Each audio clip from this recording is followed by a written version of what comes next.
Good afternoon to everyone, and welcome to this event, which is one of the events leading to the year-long conference MED that will take place in Rome between the 2nd and the 4th of November. The event is organized by ISPI, and we have the pleasure to have a very interesting group of experts who will look at the Egyptian situation at the moment and what are the main challenges.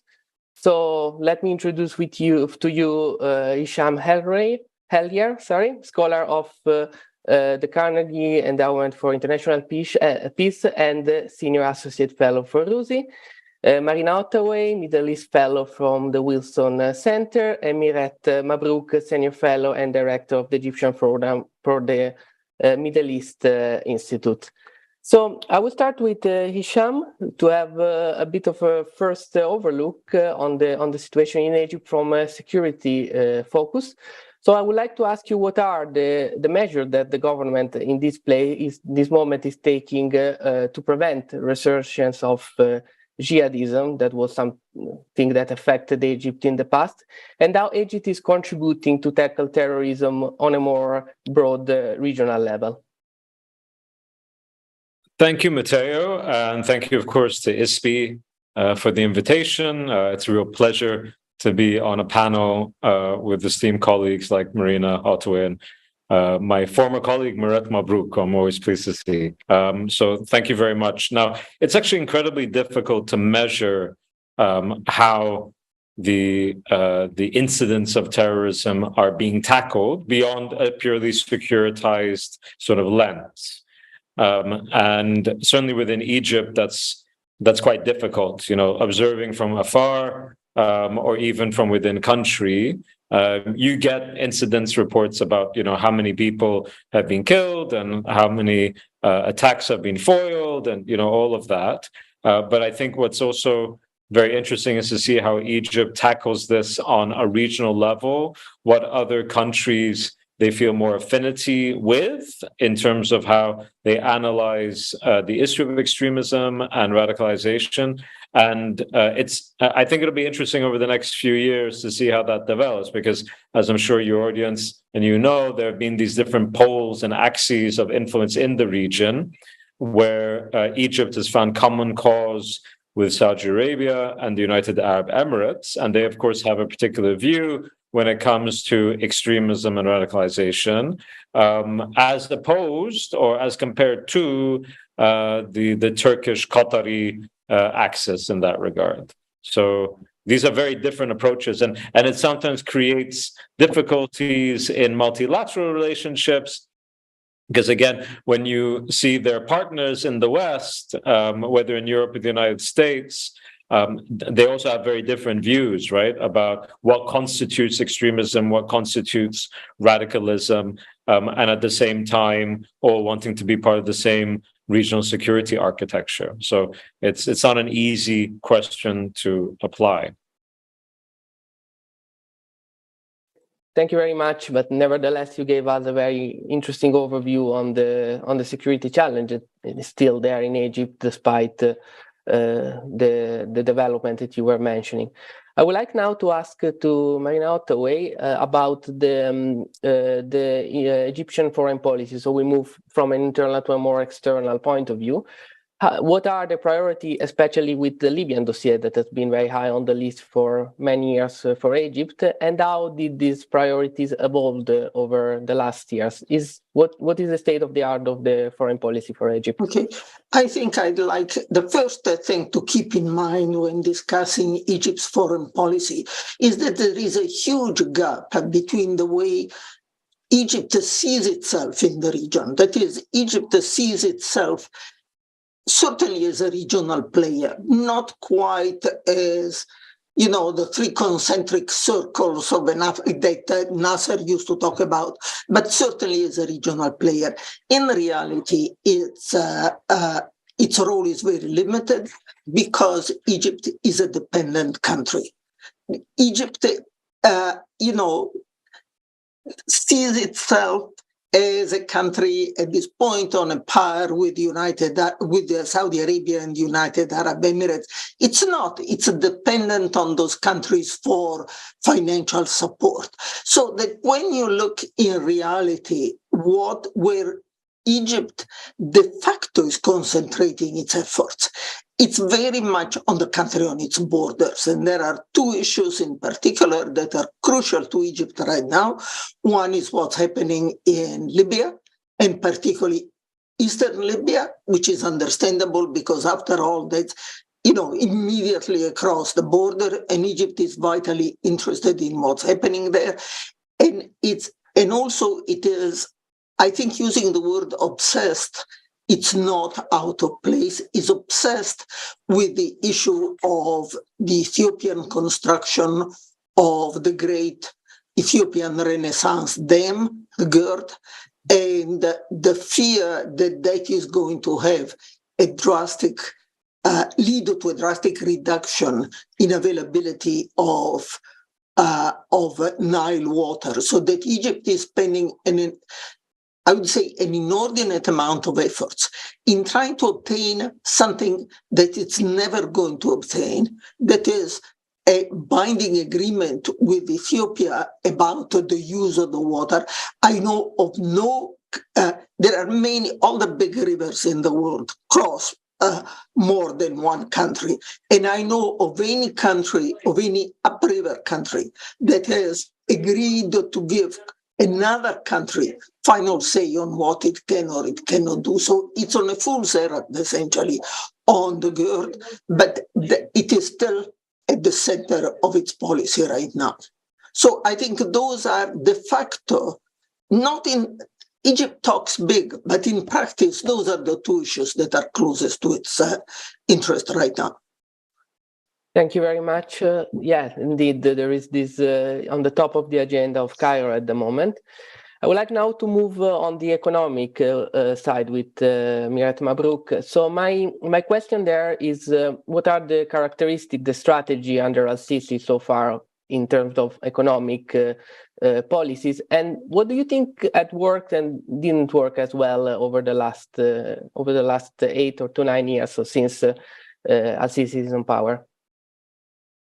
So, good morning, and thank you to ISPI for asking me on. That is a really long question, so I will do my best to try and answer it in a couple of minutes.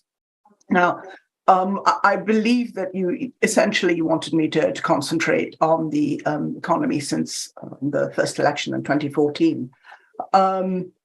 Egypt's economy has been hampered by the fact that there are several strategic and basic structural reforms that it needs to undergo, and it hasn't. Now, when it took the loan with the IMF back in 2016, it agreed to make a whole bunch of reforms, and as a matter of fact, it did actually make several of them. Some of them, for example, the ones related to the subsidies, were reforms that I'd been calling for 20 years, but I would have thought that they should have been done over 10 to 15 years, not over 4. As a result, it placed an enormous strain on the Egyptian population. But the problems basically have been that Egypt consumes more than it produces. All right, it has a huge export deficit. Industrial development has been weaker than expected. There has been a concentration on these huge mega projects, which, to be fair, were put there in place because at the time they specifically tackled a huge unemployment issue, and they did actually succeed in dragging unemployment down quite a bit. But then the idea was, when they were finished, they would be available to foreign investors, etc. And that really hasn't come on. The local currency is weak, basically because Egypt has always managed its foreign currency, and as a result, that means that the local currency is It's overvalued.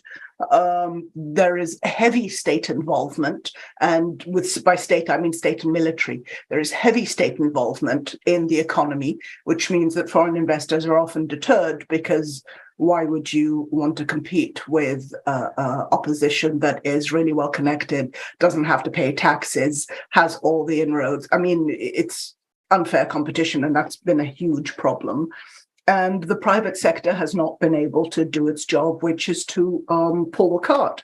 And finally, of all the sectors, the only sector that has been growing really has been the oil and gas sector. The other sectors have not grown. And as a matter of fact, the S&P index, PMI index, has shown a contraction in Egypt for the 27th month running, which is an issue. And of course, the biggest problem has been a reliance on hot capital. I can go on, but I'm quite conscious of the time. So let me know if you want me to go on, or I can come back to this later. Yeah, we can perhaps come back later, because we'll speak about the deal with the IMF. So I think some of the issues are definitely there in the last agreement, and they are very much discussed at the moment also with this process going on. I'll go back now to Mr. HELLYER. So if you can, we were already speaking about the security aspect, we referred to jihadism. So over the past year, there was a lot of discussion about the Muslim Brotherhood playing or not playing a role in Egypt, and we know also about the decision from the government. Do you think that this organization is still relevant in this country, or it's something that is not as relevant as it used to be? So I'll be frank, I don't know anybody who asked that question, actually, at least within Egyptian circles, because frankly, I don't think that the organization has been relevant in the Egyptian public sphere for quite a number of years. I'd really recommend the new book that came out quite recently by the Century Foundation called Broken Bonds, which goes into the different challenges that the organization faces itself. But I don't actually think that within the Egyptian political scene, they play a role at the moment. Okay, well, that's a very clear answer, but it's interesting to say, because it's not always as clear in the public debate as perhaps it is within experts who are studying this issue. And there are, as you said, quite some interesting publication going on at the moment to stress on this topic. And yeah, of course, the issue can and cannot be politicized. So it's also something that is to bear in mind when we speak about this organization. But thank you for stating it very clear about this element. So with Marina, I would like to go back again to the Egyptian diplomacy and how Egypt is doing in its surrounding areas, and have a look on the Eastern Mediterranean. So Cairo is actually putting quite some effort in the region, and it's trying to also with the gas export. I mean, there is always a bit how much export of LNG can actually Egypt do in the next years, but there is quite some activism, also the recent discussion with Turkey and so on and so forth. So can you just give us a bit of an overview of what's going on there and what is Egypt trying to achieve in this region? Sure. Well, the Eastern Mediterranean, it's the only bright spot, both in Egypt's foreign policy and in Egypt's economic policy, in the sense that Egypt has known that there was gas in its territorial waters in the Eastern Mediterranean, I think since the late 60s, but it's really since about 2015 that Egypt has started seriously exploiting these the gas in this area with the help of ENI and the effort of Chevron mostly. And Egypt had found itself, when this gas came online, it found itself in a very favorable position compared to other countries like Israel and Cyprus that also are extracting gas from the same area, because Egypt already had 2 plants for producing liquefied LNG, liquefied natural gas, which means being able then to export with gas without the need for pipelines. Pipelines are slow to build and always tremendously controversial in terms of where they go and so on. LNG plants are also slow to develop, as Northern Europe is discovering with the crisis in Ukraine. But Egypt had these plants that had been mothballed. So when the gas came online, it was able to quickly resume to start exporting this gas. Not only that, but it started making deals, and the most important one with Israel, so that Israel now, there is a tripartite deal between Egypt, Israel, and the EU, by which Egypt, it's complicated, by which Israel sends its oil to its gas to Egypt. There is a pipeline. So the gas goes from Israel to Egypt by a pipeline, and then together with the Egyptian gas, it's transformed into LNG and then exported to Europe. And this is the brightest spot in the Egyptian economy, I would say now. Not that it solved the structural problem of the Egyptian economy, which are certainly there, as MIRETTE made, but at least it feeds cash into the system, which is extremely important. Egypt is trying to work out a similar deal with Cyprus. That's more complicated because there is no pipeline between Cyprus and Egypt. But so, to make it short, since I don't have time, Egypt has really become a player in the Eastern Mediterranean and in the market, and in the gas export market, which at this point is very important because of the war in Ukraine, and therefore the shortage of fuel in Europe in general.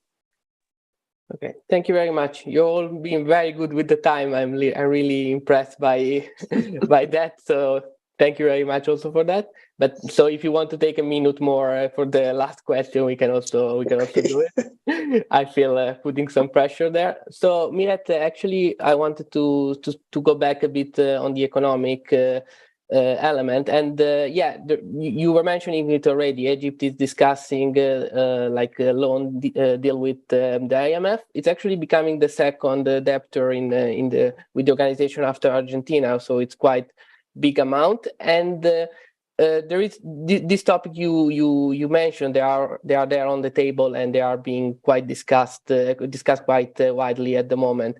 But what can be realistically done, also taking into consideration, you said the public role, and which means also military in Egypt. What do you think it can be realistically done in a bit of a short to medium term for Egypt, economically speaking, addressing the issue you listed before? Okay, so it's a good question, because I think it's all about the short and medium term. When countries start scrambling in the short and medium term, it puts out desperate vibes, which is not good, and which has a specific effect on what's happening in Egypt at the moment. Now, here's what Egypt needs to do immediately, as per the IMF, as per the last loan with the IMF. The IMF basically had three rules. The first condition was that Egypt clean up its deficit gap, which it's trying to work on. The second rule was that Egypt have a free floating currency exchange.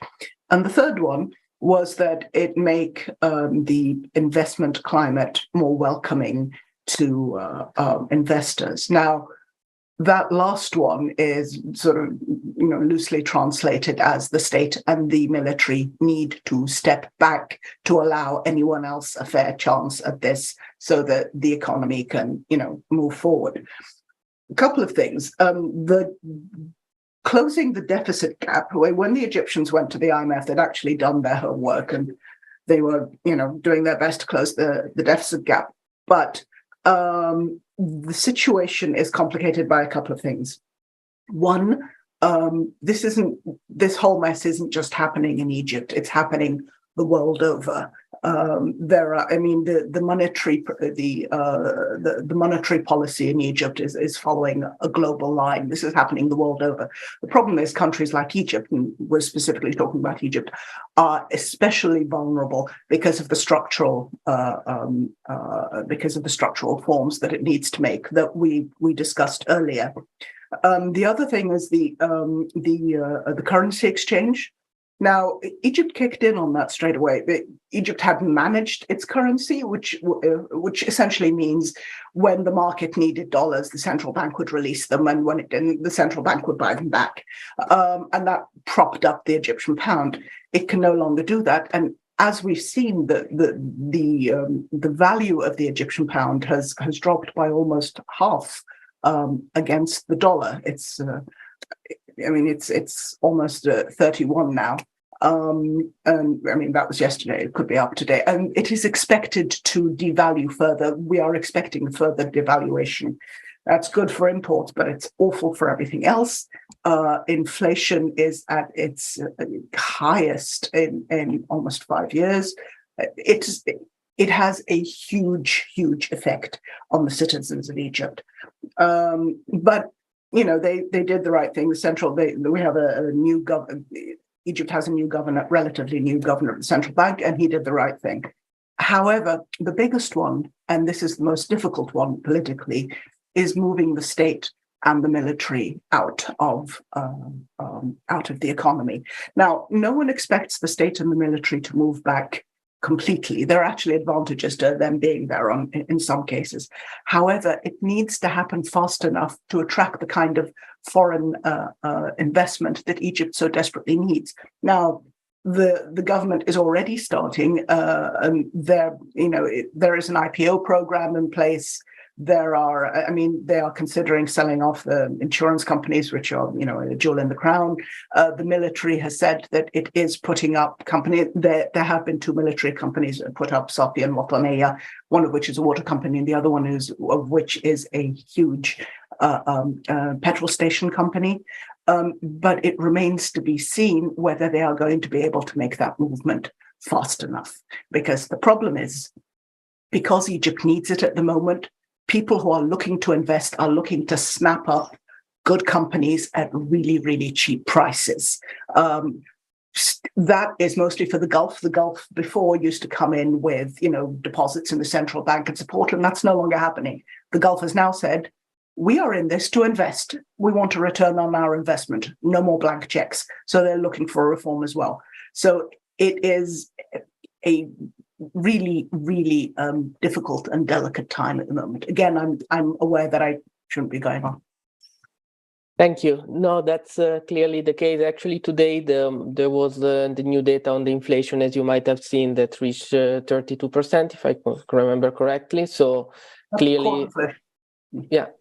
So that's clearly quite a difficult situation at the moment with that. So going back to Mr.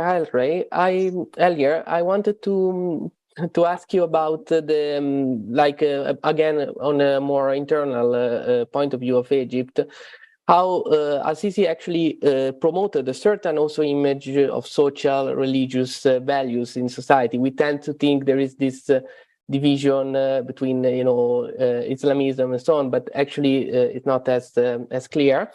And I would say it's kind of social conservative. We could say on one sense there is this idea of tolerance to other faiths, the visit to the churches and so on and so forth. But there is this very strong also element of social conservatism, if you want to call it like that, with Egypt. How do you think that has worked? Do you think it resonated internally? How did it change the debate on the political religious aspect in Egypt? So this is an interesting question, not just in Egypt, but I think just across the region, right? So the phrase political Islam is one I really don't like very much, because I don't think it takes into account that pretty much every government and state, as well as many non-state actors in the broader MENA region, instrumentalized religion for their own political purposes. And in this regard, you can see place Said in a place like Tunisia, You can see, of course, the Saudi Arabian government, the Qataris, the Emiratis, the Turks, the Egyptians. I really don't know anywhere in the region where religion is not instrumentalized in some shape or form for political purposes. It's not, in that regard, it's about what type of interpretation they push forward.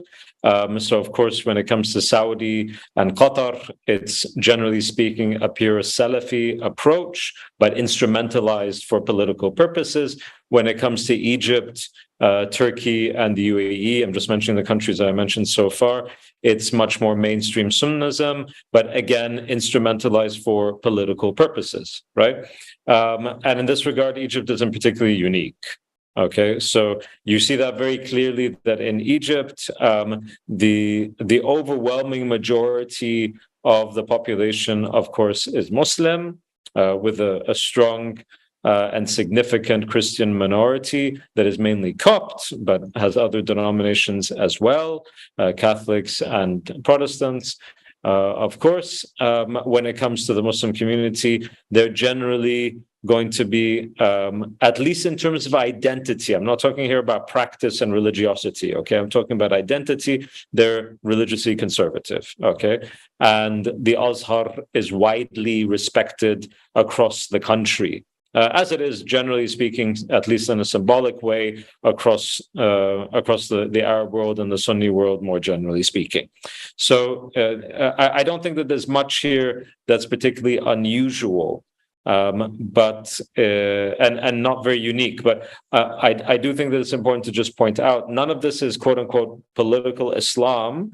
It's different regimes, different political actors, instrumentalizing religion for whatever political purposes they think are appropriate. So going back again, just to wrap this up, the example of Tunisia, one of the waves that Qais Said rode was this antipathy towards a Nahda. And a Nahda is the main expression of political Islamism in Tunisia, right? But he wasn't identified, neither by his opponents, by the way, nor his supporters, as being some kind of hardcore secularist figure. On the contrary, he's known as a religious man in terms of identity and, and personally and so on. But he was very, very much opposed to Nahda. And we've all seen what's happened over the past year. But it's not a secularist or anti-religion drive that's going on. You could argue it's many other things. You could argue it's unethical. You could argue it's anti-democratic and so on. But it's not an anti-religion thing that's going on. And I think that complicates the discussion when we look at other countries in the region as well. Saudi Arabia is often touted as being very, very anti-Islamist because it has problems with certain Islamist groups. But if Saudi Arabia is not, a country that uses religion in governance, I'm not sure what we're talking about anymore.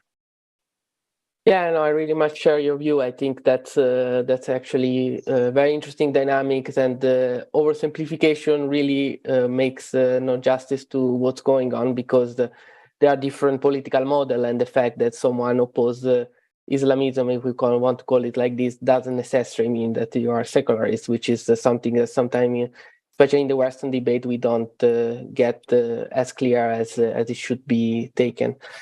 Going back to Marina OTTAWAY, I wanted to ask you a little bit more about the relation between Egypt and the Gulf. So, it been said also in this discussion that, of course, the Gulf was important, still is in supporting the power of al-Sisi.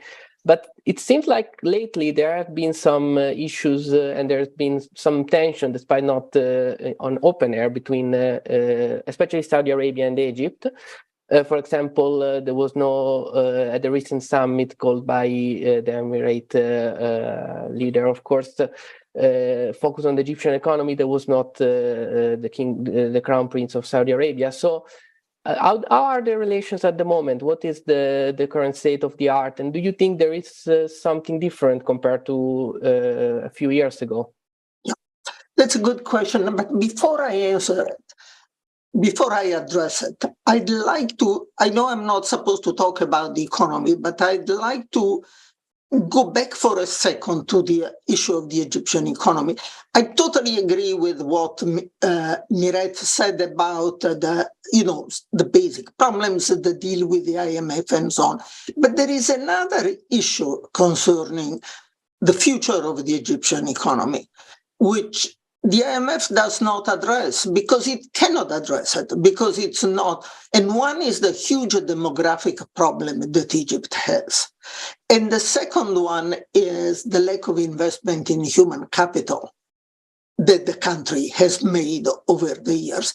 I mean, Egypt, I was looking at some figures for some work I was doing on the birth rate in Egypt. And Egypt, as far as I know, is the only country in recent history that has seen its birth rate come down and then go up again. And there is an assumption in the words of demography that once the birth rate comes down, there is nothing that anybody can do about it. Some countries have tried to bring their birth rate up. For example, Sweden has done it so by offering the most generous family benefits that any country has. They have gotten absolutely nowhere. In Egypt, the birth rate came down and then went back up, which was the last thing the country needed. So there is a problem there that the country needs to face. Sisi has started talking about it, but in a very desultory fashion. He appeals to people to have fewer children because that would help the state. That is unlikely to have much of an impact. So unless that Egypt manages to address that question, and that's a structural problem, it will, its economy will continue, even if the other reforms are carried out. And I agree that getting the state and the military out of the economy, it's a very difficult problem, right? They'll make some gesture, but probably they will not. But even if those other structural reforms are addressed, the problem of demography and the problem of the lack of investment in education and training and so on are going to continue plaguing the Egyptian economy. I just wanted to put that on the table because I think it's an important issue. Now, concerning your question, let me come to that. That is the relations with the Gulf. I think that the Gulf countries, if I can put it that way, are really beginning to suffer from Egypt fatigue. They helped Morsi coming to power. They had him before he came to power by, for example, withholding credit, withholding deliveries of oil when Morsi was in power to increase the anger on the part of the Egyptian population. Well, since Morsi came to power, they gave an enormous amount of aid. A lot of it consisted of deposits in the Central Bank of Egypt to prop up the availability of foreign currency. These are not loans, these are not grants, these are deposits in the Central Bank, but they have been extremely important and so on. Problem is that these countries have gotten nothing in return from Egypt because Egypt has not been a good ally for them. It cannot do anything economically for the Gulf countries, but it could do something politically, and it has refused to do so. For example, it has refused to even to help them in the war in Yemen. I am not going to get into issue whether it should have or it should not have. The fact is that when the Gulf countries that have done so much for the Sisi regime asked for help, they did not get it. And Egypt has a way, if I may say so, of irritating its partners because by this claim to be a big player when it is not, the point that I was making at the beginning. So as a result, the Gulf countries are becoming much less forthcoming in terms of helping Egypt. They are playing hardball. As MIRETTE was saying, they are looking for profitable investment and not pouring money into a black hole. They are not And so is everybody else. It's not just the Gulf countries, it's everybody else. So that essentially the world of possible investors is pretty much lined up behind the IMF. So certainly, I would say that Egypt can no longer count on total support, blind support from the Gulf countries, the way it had starting when Morsi was in power, and then in the first few years after Morsi was deposed. Thank you very much. Yes, there is quite a lot going on there, and it's a lot under the radar, but still it's quite interesting to follow also from, of course, an economic point of view, because the Gulf has been really important also from that perspective. So I have a last question for MIRETTE MABROUK about what are the challenges. You already spoke a little bit about that for Egypt in the future. The impact of the conflict in Ukraine that has been, and perhaps what Marina was saying is actually interesting, the issue of the human capital in Egypt. That's if you can tell us a little bit more about that, combined, of course, with the demography, because more children means also more places to work in a few years after they are born to them, and that's something that Egypt is also facing in terms of having more and more people entering the job market every year. Okay, there is a lot to unpack there. We'll start with the demographics. The problem of birth control in Egypt has always been problematic, because you have to remember that, so in Egypt, very often children are not, it's not just that people like having children.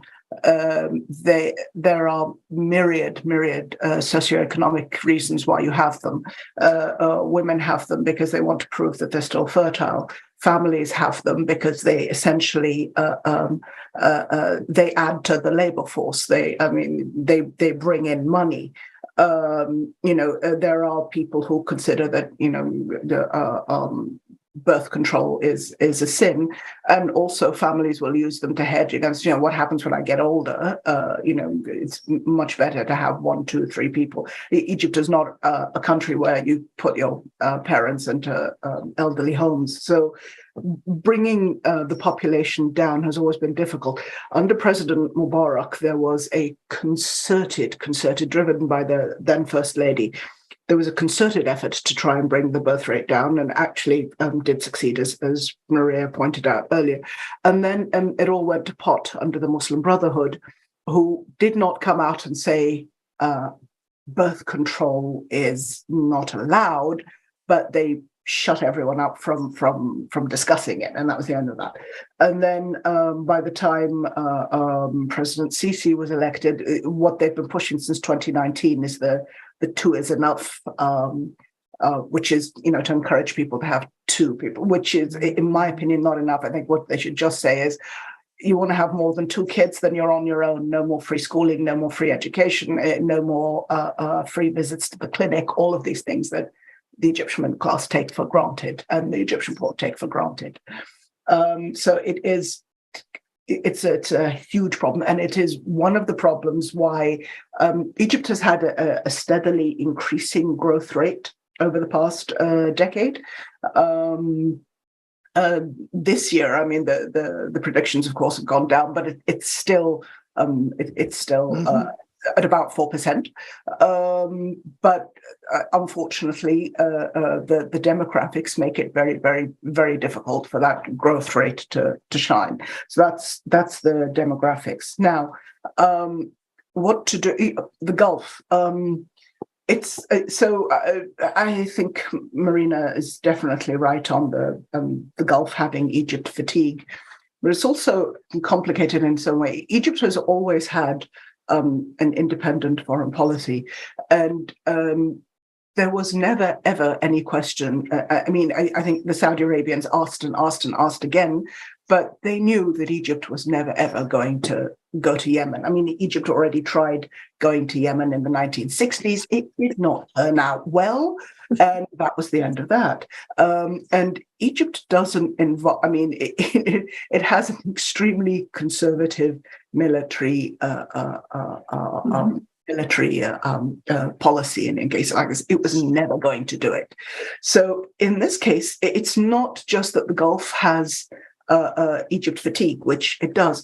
It's also that the Gulf is reviewing its policies in light of global warming and climate change, and the realization that not too far down the line, they are no longer going to have access to pots and pots of unrestricted cash. So they're being careful what they do with it. All right, that's been a policy for a while. I think it's a good one, unfortunate for Egypt, but that's been the policy for a while. And they are now looking to invest in Egypt. And actually, all the problems that we've been discussing aside, Egypt is an excellent country to invest in. I mean, its multilaterals are superbly well run. I mean, you walk into any international chamber of commerce and they'll tell you that. The problems are at the policy level, not at the performance level. So the biggest problem at the moment is getting foreign currency in, because the economy has a huge foreign currency problem. Now, again, you have to look at it in a global outlook. Egypt had been managing its budget, and then of course you got the Russian invasion of Ukraine, which meant, and Egypt is the world's largest wheat importer, so no more wheat, higher prices. Those higher prices had to come out of the budget, so spending more to get less. So it tried to control the amount of foreign currency that was leaving the country. That didn't work out well. But one of my biggest concerns at the moment is, despite the fact that the Egyptian government knows perfectly well that its reliance on hot capital got them into hot water, no pun intended, got them into hot water earlier, they are now going back to it. Now, to be fair, I understand the law. A hot capital is essentially you people loaning you money and you repaying them back with interest. So you've got that money for a bit. But hot capital always behaves in precisely the same way. At the first sign of trouble, it leaves. All right, it will leave developing countries for developed countries, all right, which makes it a very, very, very shaky table to try and set anything on. So the huge reforms that need to happen is basically the state and the military. And it is going to be difficult to get them to do that. I am sort of hopeful that at the moment, the situation is at a state where they are really going to have to seriously consider doing this, because they really can't put it off for much longer, not just because of the IMF, but because of the IMF, because of the Gulf, because of the fact that they are having difficulty attracting foreign direct investment. All of these reasons, their back is up against a wall and they are going to have to act. Okay, and they're going to have to do it soon. But that's sort of the biggest problem: FDI and foreign currency. Thank you very much. Yeah, that's definitely a big issue at the moment, and I think it's what Egypt is struggling the most, and it's very urgent actually. And you can see also from what they are doing that they're really trying also with tourism, with campaign, with investment. They're really trying to get as much foreign currency as possible and as much investment as possible, because they don't have the capacity to generate internally this cash flow. We have some 5 minutes for 2 questions. Then I think we can close the session. I read both actually. So one is for Marina and one is for Mr. HELLYER. I really have issue with your surname somehow. The question for Marina OTTAWAY is what are, in your view, the prospect for relations between Egypt and the European country, apart from the energy element? And for HISHAM, what are the similarity and the dissimilarity between Al-Sisi and Sayed and the Tunisian president, if you think that he's trying kind of to follow Sisi's footstep, or it's playing according to another playbook. So perhaps we can start with Marina, and then you can step in, HISHAM. Then we can get one after the other, and we can ask for both questions. Okay. Well, in terms of the relation between Europe and Egypt, certainly, I mean, we already said, and even the person who asked the question stated, gas is the central issue, because that is where Egypt is a unique position to provide relatively quickly something that Europe really needs at this point. I don't know if you have noticed that just a couple of days ago, both Chevron and Eni announced more gas finds in Egypt territorial water, so that the availability of gas is going to be there for a while. Other than that, Egypt is, I would say, an Egyptian would not like this. It's just a country like many others. I don't think it occupies a particularly important position in the policies of the EU. There is certainly an interest in what happened in the southern Mediterranean and the eastern Mediterranean. By definition, Europe cannot ignore what's happening there. There is an interest in what Egypt is doing or not doing to control migration from Egypt and migration through Egypt, which is even more important than migration from Egypt. But I don't see, other than that, any particular importance attached by Europe to Egypt. That said, I live in the United States. I don't live in Europe right now, so maybe from Europe it looks somewhat different, but from here I certainly don't see it. Thank you very much. Yeah, the question on Syed. Thank you, Matteo. So if you won't mind, I'll also say something just about Europe as well, because I think that I might be a bit closer to it than Marina is on this. We did make the disastrous decision of leaving the EU. I shall never forgive my own political leadership for that, but that's not the discussion for today, so I won't get into that. But I do think that Europe is actually watching Cairo quite closely for several different files. One is the Libyan file. One is the Eastern Mediterranean energy file. One is the migration file, and the other is the security file. So there are a number of files that are actually, the combination is unique when it comes to Egypt. Of course, they look at many countries in North Africa and also in the Near East when it comes to migrants. Of course they do, but I think there's a particular awareness, let's say, of a country that has 110 million people. And then also when it comes to security, there are attempts at cooperation. There are also frustrations with, different frames of reference. And I think that that's also very clear. So it's not quite, a country like any other, at least not from where I sit on this particular set of issues, because the combination, I think, is rare to find all of those. And I think Cairo knows it too, which I think is also an element to keep in mind, that because of the nature of multilateral engagements, just regionally speaking, there's a keen awareness that if Europe wants to deal on, for instance, the Palestinian-Israeli file, they're going to have to deal with the Egyptians. The Abraham Accords, quote unquote, threatened, and I put in quotation marks, to upset this particular arrangement. And I think that lasted for about 10 minutes. I don't think anybody really took it all that seriously, that if there were going to be tensions that flared up in the occupied territories or from the Israelis vis-a-vis the Palestinians, that they would suddenly start going to other places now to have discussions. Egypt and Jordan were always going to be the two main interlocutors on the Arab side, and far more Egypt than Jordan. I apologize. I also went over the question that I was supposed to actually address.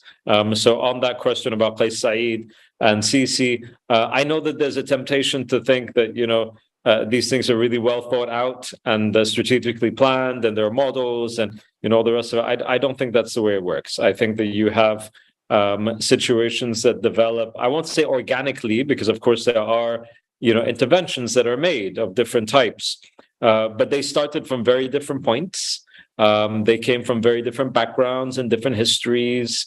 Sisi came from the military. Qais Said was elected as a sort of maverick law professor. An-Nahda, I know people want to call it the Muslim Brotherhood of of Tunisia. I think it's more complicated than that. And I think that the role that they played in Tunisia was also quite different.